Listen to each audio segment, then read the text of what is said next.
और कुछ नहीं चाहता। मेरी तमन्ना भी अर्ज़े मेरी तमन्ना भी अजब अर्ज़े तमन्ना है। तुझी से मांगता हूँ मैं, तुझी को मांगता हूँ मैं। ऐसा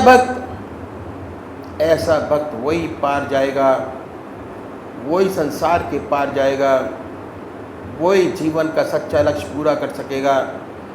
वरना हम जाते हैं तो यही मांगते हैं, तो हम इस संसार के सागर से, इस कूड़े से बाहर निकलना नहीं चाहते। ये जो संसार है एक बहुत बड़ा कुआं है, बहुत बड़ी खाई है जिसमें हम फंसे हैं। इससे हम बाहर नहीं जाना चाहते। शहद मांगते हैं कि शहद टपकाओ, शहद टपकाओ।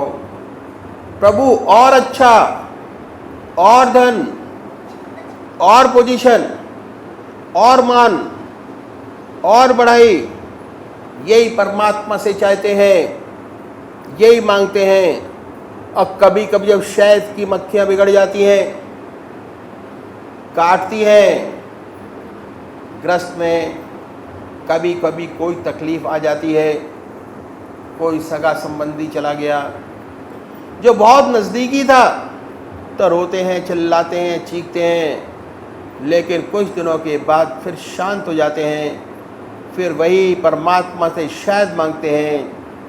शहद शहद तो 1000 पीछे 999 व्यक्तियों की यही दशा है। इस भव सागर से हम निकलना नहीं चाहते। लाखों में कोई ऐसा व्यक्ति होगा जिस पर परमात्मा की विशेष कृपा होती है, उसके हृदय में सच्ची जिज्ञासा पैदा होती है। वह जानना चाहता है कि मैं क्या हूँ, दुनिया क्या है, परमात्मा क्या है, सच्चाई क्या है, सत्य क्या है। और जब ऐसी लगन पैदा हो जाती है तो ऐसा भक्त, ऐसा जिज्ञासु चैन नहीं लेता जब तक कि उसे सच्चा ज्ञान प्राप्त न हो जाए। घर छोड़ता है, जंगलों की, पहाड़ों की खोज छानता है, पहाड़ों में, जंगलों में ढूंढता फिरता है, मारा फिरता है। अब भगवान कृष्ण ने गीता में कहा है कि ऐसे सच्चे जिज्ञासुओं में, उसमें भी कोई बिरला हमें पाता है। बिरला मुझे पाता है, भगवान श्री कृष्ण ने ये कहा है। तो खोज शुरू हो जाती है, खोजता है, और परमात्मा की जब तीसरी कृपा होती है तब कुछ काम बनता है। तीसरी कृपा होती है जब प्रभु देख लेता है कि यहाँ अब लोहा गर्म हो गया, अब लोहा गर्म है, ठीक है, तब गया। फिर ऐसे भक्त जिज्ञासु का नाता किसी अपने सच्चे भक्त से जोड़ देते हैं। अपने किसी सच्चे भक्त से ऐसे जिज्ञासु का नाता जोड़ देते हैं। इस भक्त के हृदय में परमात्मा का प्रेम की याद, उसकी तरफ, उसकी भक्ति, और इस साधक के हृदय में वही भक्ति, वही प्रेम, वही ज्ञान पैदा हो जाता है, मिल जाता है। जब प्रभु की तीसरी कृपा होती है तब ऐसा भक्त मिलता है। मुझे एक और सुंदर कथा याद आ गई। आपने संत कबीर का नाम सुना होगा। कबीर साहब के ज़माने में भारतवर्ष में छोटे छोटे राज्य थे। उन्हीं दिनों एक राजा को वैराग्य पैदा हुआ। उसने शीशा देखा, बाल सफ़ेद हो गए, रोशनी भी आंखों की कुछ कम हो गई, दांत भी जाने शुरू हो गए। उसने सोचा कि अब समय आ गया कि राजपाट छोड़ा जाए, परमात्मा की प्राप्ति में लगा जाए।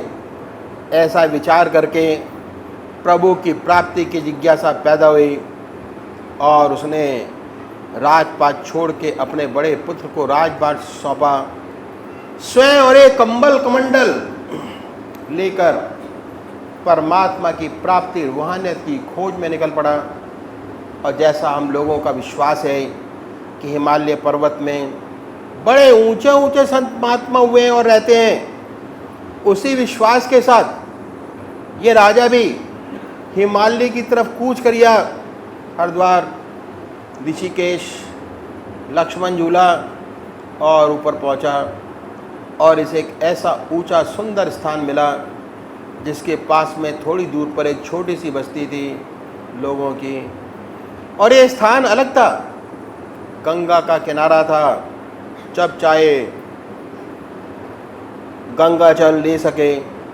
पास में थोड़े वृक्षों फलों के वृक्ष थे ताकि फल मिल सके और दूध वगैरह भी उपलब्ध हो सके पास के गांव से। ऐसे सुंदर स्थान पर इसने अपनी कुटिया बनाई और कुटिया बनाकर अभ्यास में लग गया। स्वाध्याय अभ्यास इसके जीवन का अंग था। सुबह से शाम तक अभ्यास स्वाध्याय इसी में लगा रहता।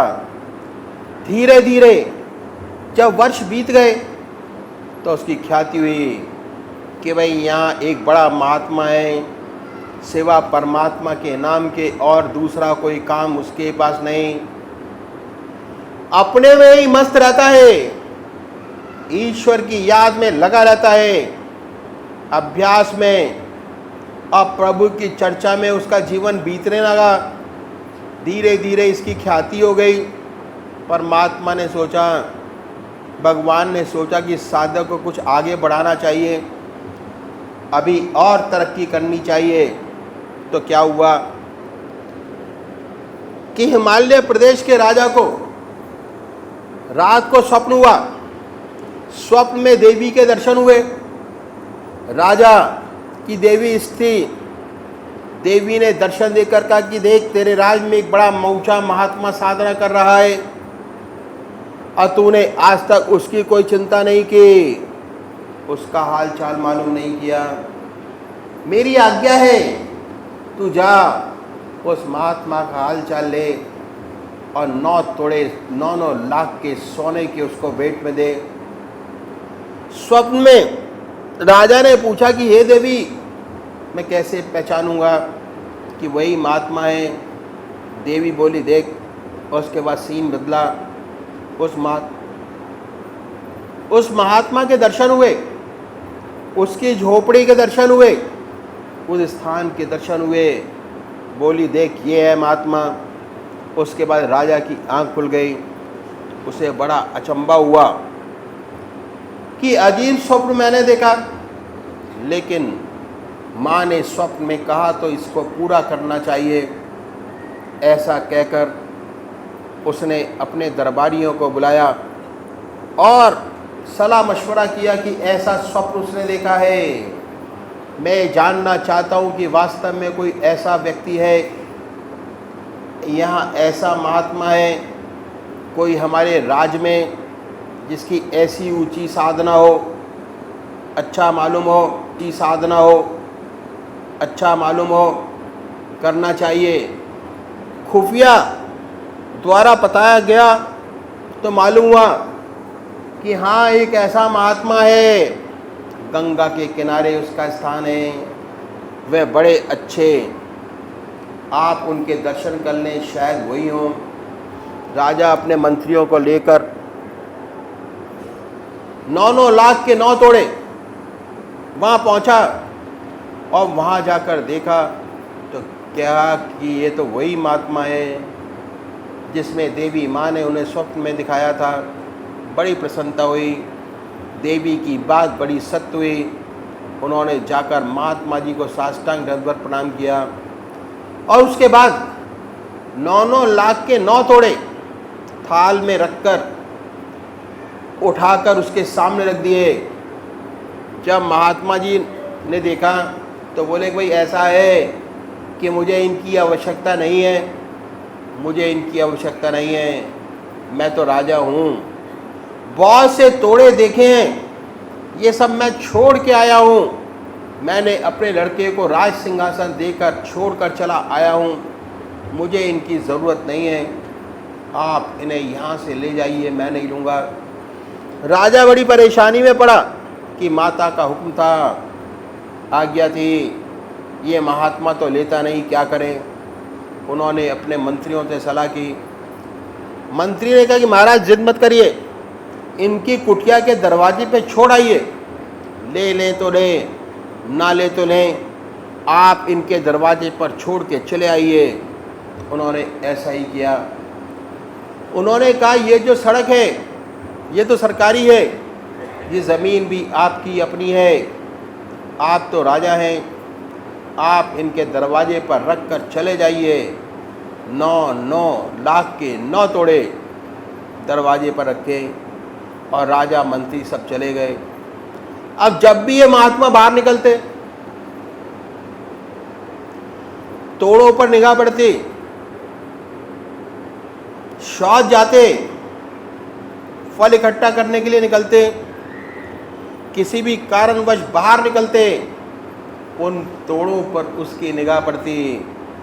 धीरे धीरे उन तोड़ों ने मन के अंदर जगह बनाई और एक ख्याल पैदा हुआ कि भाई ये माया है और माया का बड़ा निरादर हो रहा है। इतनी दौलत ये ऐसे ही पड़ी हुई है, अगर गलत आदमियों के हाथ लग गई इसका बड़ा दुरुपयोग होगा, इसका सदुपयोग होना चाहिए। बार बार मन में ये ख्याल पैदा होता कि क्यों ना इसे रख लिया जाए और मौका लगे तो इसका सदुपयोग किया जाए। आत्मा यही कहती थी कि तुम तो सब छोड़ के आए हो, कहाँ चक्कर में पड़े हो, तुम्हें क्या मतलब, आप तो अपनी साधना में लगो, इसमें क्यों पड़ते हो कि फिर दोबारा इस चक्कर में। आत्मा यही कहती।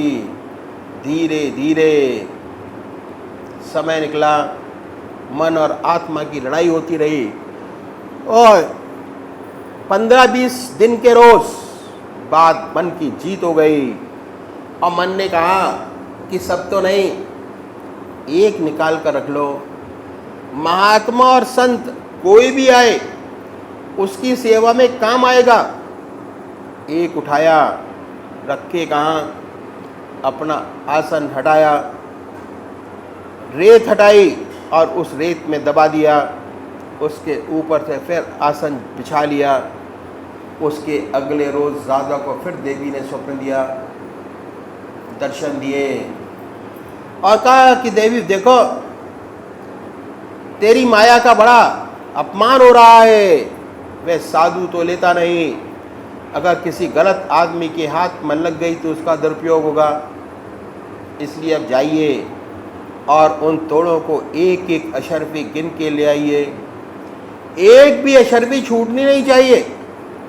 राजा की आंख खुल गई, बड़ा दुखी हुआ। ऐसे जंगल में अशर्फिया को कहाँ पता चलेगा, इतने दिनों बाद हो गए, वहाँ किसने छोड़ा होगा। हिम्मत की, मंत्रियों को बुलाया, सलाह ली। उसने कहा कि इसमें तो खुफिया पुलिस की बड़ी आवश्यकता पड़ेगी और खुफिया पुलिस के बड़े अफसर को साथ लिया और उस स्थान तक पहुँचे। वहाँ देखा, वहीं पता चलेगा क्या हो सकता है। वहाँ देखें तो देखा कि अशर्फियाँ वहीं पड़ी हैं, चमक रही हैं। कहा कि काम बन गया, लेकिन जब गिना तो एक कम पाया। कहा कि देवी ने कहा था एक एक गिन कर ले आना, देखते हैं सब यहीं है, उसका भी पता चल जाएगा। अगर एक भी ना मिलती तो मुश्किल का काम था। एक का लगाना, पता लगाना बहुत आसान काम है। उनके साथ जो कर्मचारी पुलिस के थे, उन्होंने कहा कि भाई जंगल में देखो, झाड़ी देखो, झाड़ी पीट डालो, सब देखो। खोज शुरू हुई, लेकिन तोड़ा नहीं मिला। कहाँ जा सकता था।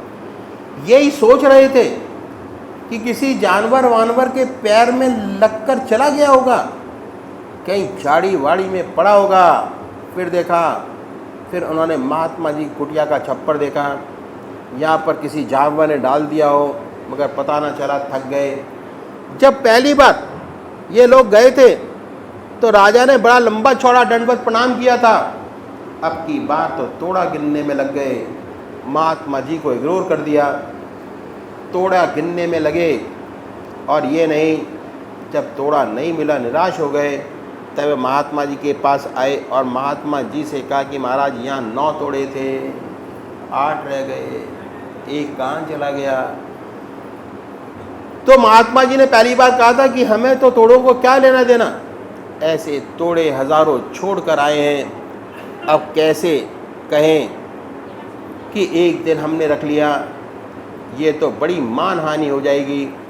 मान का कंसिडरेशन उनके हृदय में आया कि खट क्या बैठे कि हमारे तुम्हारे तोड़ों से क्या मतलब, हम तो ऐसे तोड़े छोड़ कर आए हैं, देख लो जहाँ तुमने डाला वहीं से ढूंढ लो, हमें तुम्हारे तोड़ों से क्या मतलब कह दिया। वह सब हट गए, फिर देखना शुरू किया। जो आईजी पुलिस था बड़े गौर से वाच कर रहा था, देख रहा था। सोचा सुबह से शाम तक इतनी देर हो गई, इस महात्मा ने अपना आसन नहीं छोड़ा। आसन पर तो इतना बैठना होता नहीं, सुबह से शाम तक इस आसन नहीं छोड़ा। उसने हिम्मत की और महात्मा जी से कि महात्मा जी खड़े हो जाओ। आसन हटाया, उंगलियों के निशान थे, वहीं देखा तो तोड़ा मिल गया। और जब तोड़ा मिल गया तो आईजी ने महात्मा जी को टेढ़ी निगाह से देखा और बोला, बड़े महात्मा बड़े हैं, कहते हैं कि हम तो ऐसा तोड़ा छोड़ कर आए हैं। चोरी झूठ फिर 2 गुना, काम तो जेल का। चलो, उसके बाद बड़े दुखी हुए और ये कहा कि ऐसी जगह चला जाए जहाँ इंसान नज़र न आए। यह सोचकर और ऊपर जमुनोत्री, गंगोत्री और ऊंचे पहाड़ पर चले गए। अब तो रास्ता बहुत आसान था, पहले ज़माने में बड़ी मुश्किलें थी, अब तो आसान है, उतना मुश्किल नहीं। पहुँचते पहुँचते एक स्थान मिला, ऐसी गुफा मिली। अगर उस गुफा में बैठ जाया जाए, ऊपर से चट्टान ढक ली जाए तो स्वप्न ही पता न चले कि इसमें कोई आदमी छिपा है, कोई बैठा है। ऐसी गुफा में एकांत था, आदमी पहुंच ना सके। ऐसी जगह पहुंचकर उन्होंने अपना स्थान बनाया रहने का, उस गुफा में रहने का। और दिन में सिर्फ एक बार उस गुफा से निकलते, ब्रह्म मुहूर्त में 3:30 बजे। उसके बाद गंगा के किनारे जल तो चाहिए, गंगा में स्नान करते। वहाँ ऐसी जगह थी जहाँ थोड़े बहुत फल मिल जाते, फल इकट्ठा करते, जल लेकर फिर अपनी गुफा में दाखिल हो जाते और फिर दिन भर अपनी गुफा से ना निकलते, सिर्फ एक बार निकलते। बड़ी कठोर तपस्या प्रारंभ की, लगातार निरंतर तपस्या करते रहे। जब कई वर्ष हो गए तब कोई पहाड़ी उधर से निकल गया। उस समय ब्रह्म मुहूर्त में उसने देखा कि अरे एक महात्मा यहाँ है, जल ले जा रहा है। बड़े गौर से देखा कि ये तो इस गुफा में रहते हैं। जब वह नीचे गया, उसने और लोगों को बताया कि ऊपर जो गुफा है उसमें महात्मा जी रहते हैं और सुबह निकलते हैं, बाकी पत्थर ढक लेते हैं। और कोई देखने आया कि कहाँ है, महात्मा है गुफा में। पर महात्मा ने कहा कि अब साधक ने और अच्छी तपस्या कर ली, अभी एक चोट और ऊपर लगे तब आगे बढ़े। ईश्वर ने चाहा और तरक्की मिले।